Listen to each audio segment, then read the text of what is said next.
Bonjour, nous sommes sur le floor de Wall Street en pleine zone de turbulence avec Sébastien Ley, le président de Hale Holding, une banque d'affaires qui conseille les entreprises dans leur stratégie de développement, dans leur expansion.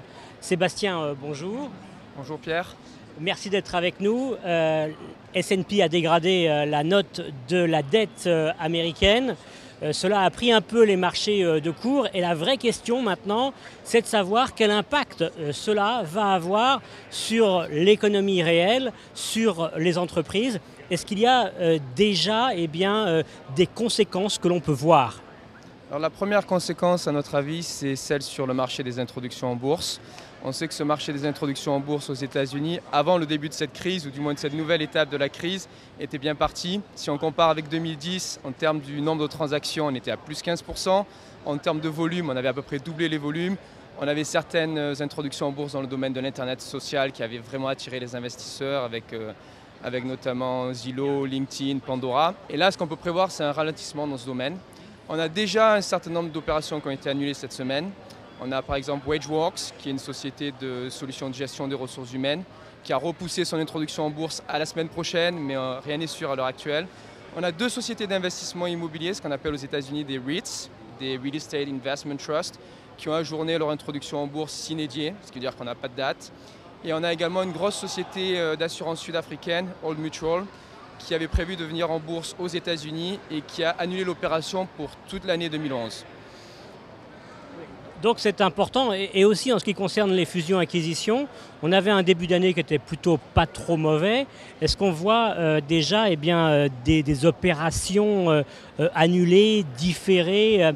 Est-ce qu'on voit déjà là également des aspects de cette crise se matérialiser dans le monde des entreprises? Alors dans le domaine des fusions-acquisitions, je ne dirais pas encore.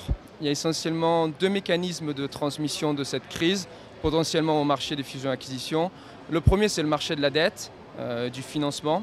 Et là, on nous promettait un crack obligataire et ce crack, pour l'instant, ne s'est pas encore produit. Au contraire, par le truchement de ce qu'on appelle le flight to safety, les bons du trésor américains, au contraire, un rendement qui est encore plus bas. Donc c'est justement utilisé en tant que benchmark, notamment pour les fonds d'investissement, les fonds de private equity, pour emprunter de l'argent. Donc pas d'effet à ce niveau-là. On a un début d'effet sur les obligations d'entreprise, notamment les obligations haut rendement, les obligations high yield bonds. Mais je dirais que pour l'instant, c'est un frémissement. Alors le second impact qui était un peu plus inquiétant, c'est celui de la volatilité des prix. Du fait de cette crise boursière, on a une très forte volatilité. Elle est mesurée par un indice qu'on appelle le VIX. Et ce VIX aujourd'hui est à un plus haut depuis la dernière crise de 2008. Il est à 46. Il a doublé en quelques jours. Il rend la détermination du prix en fait, pour n'importe quelle opération, n'importe quel rachat d'entreprise très difficile. Donc il est probable qu'à l'heure actuelle, un certain nombre d'intervenants, notamment industriels, qui pensaient conclure des opérations, vont les repousser de quelques semaines et attendre du fait de cette volatilité. On a également un autre problème qui est pour les fonds d'investissement, les fonds de private equity qui vont avoir peur effectivement de se lancer dans des opérations. Également pour les sociétés qui payent non pas en cash mais en actions, elles ont un problème de détermination du propre prix de leur action pour faire une offre. Alors Sébastien Ley, vous avez travaillé auparavant dans l'industrie des hedge funds. Est-ce que cette dégradation de la dette américaine par S&P vous a véritablement surpris ? Alors elle était annoncée depuis longtemps. Ce qui a surpris, c'est l'ampleur de la réaction. Mais je crois que beaucoup d'acteurs sur les marchés financiers attendaient cette excuse, des problèmes de la dette souveraine en Europe, des problèmes de la dette américaine, pour en fait liquider leur position, tout simplement parce qu'il y a des doutes désormais sur la croissance de à peu près tous les pays développés, y compris la croissance américaine. Si on essaie d'annualiser les derniers chiffres de la croissance américaine, on a une croissance d'à peine 1,5%. Donc c'est une croissance qu'on peut qualifier de totalement anémique. Par rapport à là où on se situe en termes de cycle économique après la grave crise de 2008-2009 et la plupart des opérateurs avec des valorisations qui étaient assez généreuses dans certains secteurs, notamment dans les nouvelles introductions en bourse internet, certains acteurs attendaient ce prétexte pour liquider leur position et prendre leur profit. Donc je dirais que le monde, en particulier des fonds d'investissement et des hedge funds, là encore est en train d'amplifier cette crise. Certains opérateurs estiment que maintenant avec un Dow Jones à 11 000 points, cela est plus réaliste qu'un Dow Jones à 13 000 points. Est-ce que vous partagez cette opinion ? Non, parce que toutes les valorisations qui sont avancées par ces experts reposent sur des chiffres de résultats donc pour 2011.